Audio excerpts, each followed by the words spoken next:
സിദ്ദീഖുൽ അക്ബർ നബിദിനം കഴിച്ചിരുന്നു. സിദ്ദീഖുൽ അക്ബർ എൻ്റെ കടപ്പുറത്ത് സമ്മേളനം കഴിച്ചിരുന്നു. ഇസ്ലാമിന്റെ 1-ാം വാർഷികം, കേരള നേതൃത്വത്തിൽ മുജാഹിദിന്റെ 12-ാം വാർഷികം, 24-ാം 100-ാം വാർഷികം, ഇതൊക്കെ സിദ്ദീഖുൽ അക്ബർ കഴിച്ചു.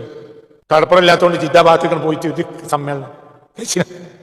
അവിടെ എന്താണ് ചങ്ങായി സിദ്ദീഖുൽ അക്ബർ ഇല്ലാത്ത ബാറുള്ളൊക്കെ സിദ്ദീഖുൽ അക്ബർ നബിദിനത്തിന് ചോറ് കൊടുക്കുന്നത് മാത്രം സിദ്ദീഖുൽ അക്ബർ. സിദ്ദീഖുൽ അക്ബറിന്റെ മകൾ ജുമാക്ക് പോയിട്ടില്ലല്ലോ, എന്റെ മകൾ ജുമാക്കുണ്ടല്ലോ, അതോ അവനെന്ത് സിദ്ദീഖുൽ അക്ബർ ഇല്ലഞ്ഞു? ഉമ്മഹാത്തുൽ മുഅ്മിനീങ്ങളിൽപ്പെട്ട ഏതെങ്കിലും ഒരു പെണ്ണ് ജുമാക്കോ ജമാഅത്തിനോ പങ്കെടുത്തതായി എന്റെ അറിവില്ലെന്ന് പറഞ്ഞത് ഇമാമുൽ ശാഫിഈയാണ് റളിയല്ലാഹു അൻഹു. എന്റെ മകളെ നേരം വെള്ളിയാഴ്ച നേരത്തെ കൊണ്ടുണ്ടല്ലോ, സിദ്ദീഖുൽ അക്ബറിന്റെ മകളെ കൊണ്ടിരുന്നു. സിദ്ദീഖുൽ അക്ബറും മകളും കൂടി ഓട്ടോറിക്ഷ വിളിച്ചാണ് ജുമാക്ക് പോയി. സിദ്ദീഖുൽ അക്ബർ ചെയ്തിട്ടുണ്ടോ? ഉമർ ഇബ്നുൽ ഖത്താബ് ചെയ്തിട്ടുണ്ടോ? എന്താ പറയുന്നൊക്കെ വേന? അപ്പൊ ഞമ്മക്ക് പറ്റിയോടത്തൊരു സിദ്ദീഖുൽ അക്ബർ, ഞമ്മക്ക് തള്ളു വരികയാണെങ്കിൽ അവിടെ സിദ്ദീഖുൽ അക്ബർ ഇല്ല. അതൊക്കെ പിന്നാ പറയണ. നമ്മളിങ്ങനെ സൗകര്യത്തിനൊരു സിദ്ദീഖിനെയും ഉമർ ഇബ്നുൽ ഖത്താബിനെയും മടക്കി ചുറ്റിക്കൊണ്ടിരിക്കുക. ആവശ്യമുള്ളവർക്ക് എടുക്കുക, ആവശ്യമില്ലെങ്കിൽ അവരെ ഞാൻ അറിയില്ല.